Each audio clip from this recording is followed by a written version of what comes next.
Who would have known that this injury would lead me to where I am today? I never thought I'd be telling this story. I was unmotivated, eating food that had no benefit to my body, and boom, just like that, something happened that forced me to change my life and my habits forever. What's up, guys? Thank you for clicking on this video. If you guys are new here, my name is Alex Garfe, and on my channel, I share health, fitness, and mindset videos. So if that's something that interests you guys, make sure to click that subscribe button and click that notification bell so you never miss an upload. With that being said, let's jump right into today's video, which is a juicy one, and it is story time. So let's go. Ever since I was a teenager, I loved skateboarding, and me and my friends pretty much skated every single day. But towards the end of high school, my friends and I picked up new hobbies such as cars, partying, and just doing typical things that you would do when you're 18 and getting ready to graduate high school. One thing led to another, and slowly but surely, I started adopting bad habits such as eating out every single day, not exercising, and just sitting around having no goals or ambitions. Now, I don't want to sound too hard on myself because I was 18 and I just graduated high school and I was in community college, but unfortunately, that was the reality. I had no purpose. So I hadn't picked up a skateboard in about 2 years, and my friend and I decided, hey, let's go to the skate park and skate like we did a few years back. We got to the skate park and I was overconfident and thought, hey, I could probably still do the same things that I did 2 to 3 years ago. That was wrong. There was one specific thing that I wanted to do, and it was to ollie over a trash can, the ones that you put outside your home. So they're pretty big, but we had it on its side, so it's only about 2.5 feet tall. I'll put a picture on the side so you guys can see it. But either way, if you hadn't skated in about 2 years, this isn't something you should be trying, especially without really warming up or anything. And I thought, hey, why not? I did it before, I can do it again. So I'm picking up speed coming out of this ramp to ollie over the trash can, and I did just that. I cleared over the trash can, but at the very last second, I kicked out the board from under me, and all I remember was landing and my knee twisting, but my leg was in the same place. So it was literally, if you could imagine it, it's not fun to imagine, but my knee twisted, but my foot really didn't move.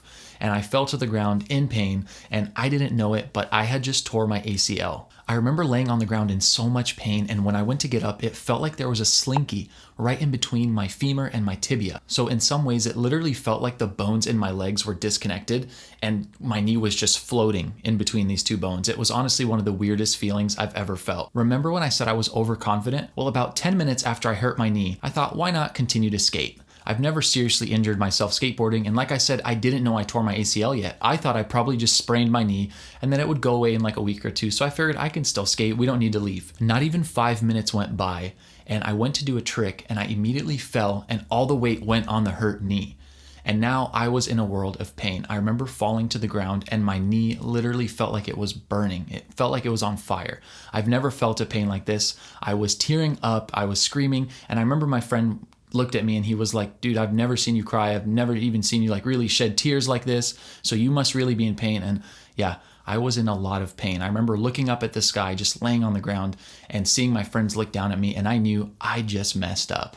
Fast forward a few months later and it was time for surgery. I waited a few months because I wanted to avoid it, but unfortunately after talking to a few doctors, surgery was inevitable if I wanted to further prevent hurting my knee in the future. And obviously I didn't want to deal with this again, so I knew I needed to get surgery. I also wanted to find the perfect doctor for the job, and lucky me, I found a doctor who specializes in knee surgeries and has even performed the same surgery on professional athletes. So I was in a very, very good place. I didn't know it yet, but the real pain and discomfort was about to begin for the next 8 weeks. I woke up out of surgery and all the medications were all in my body, so I didn't feel any pain at all.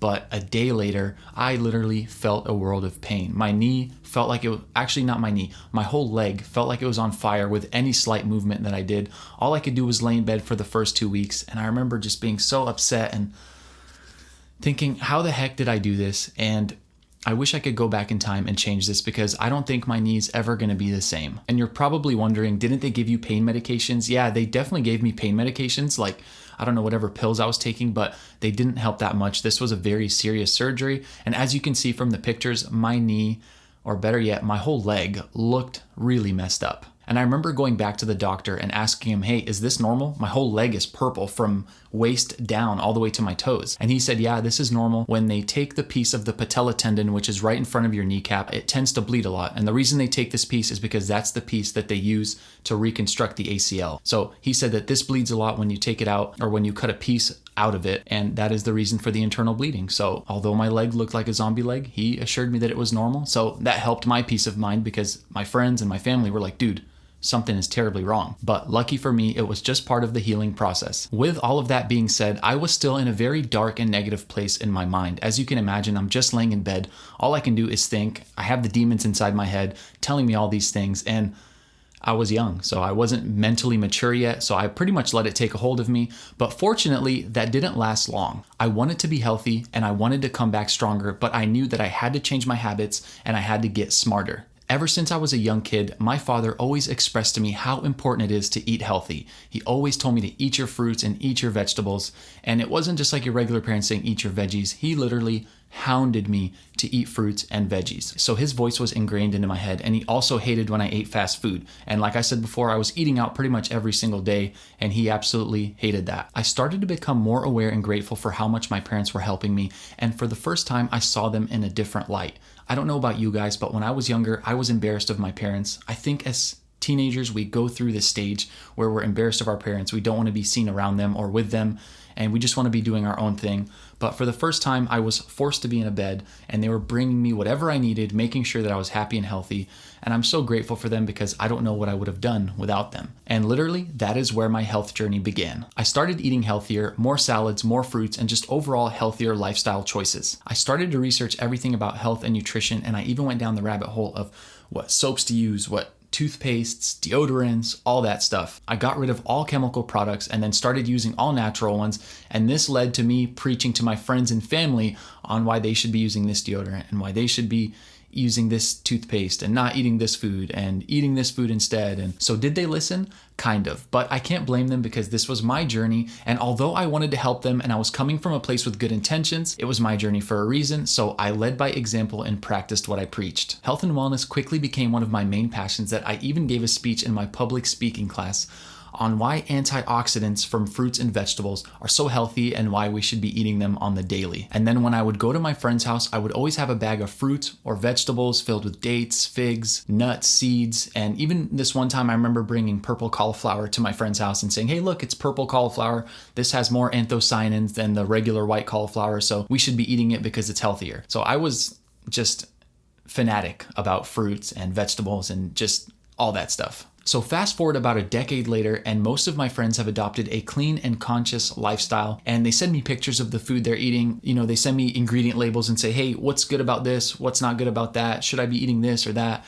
And it's so cool that I could inspire them. And who would have thought that my injury would have sparked my health journey, and then my health journey led me to spread it to more people, and now they're inspired to go on their own health journey. It's honestly really cool when you think about it. My injury happened over 9 years ago, and who would have thought that it would lead me to where I am today? I'm happy, healthy, and fit, and my knee has healed wonderfully, and it can handle anything that I throw at it, so I'm so grateful for that. I've influenced so many people over the years, and I hope that I can inspire and empower millions more through YouTube, Instagram, and social media. The key takeaway that I have from this experience is that when you're going through something hard and you can't see the light at the end of the tunnel, you have to stay the course. Keep your head up, keep charging forward, and I promise if you don't give up and keep pushing, you'll look back 10 years from now like I am, and you'll be so happy that you started, and you'll be very grateful for the experience that you were in at that time and where it has led you today. An arrow needs to be pulled back before it's launched forward. So if you're going through a hard time, embrace it for what it is. Stay positive, but get ready because you're about to be launched forward. So that wraps up the video. I hope you guys enjoyed it. If you guys did, please make sure to give it a thumbs up. Consider subscribing if you're not subscribed already. That would mean the world to me. And leave a comment down below. Have you guys ever been through a situation like this, or a traumatic event or injury that has started as a bad thing but then led you to a much better thing? I would love to hear it, and I would love to engage with you guys in the comments. So as always, I will see you guys in the next video. Peace.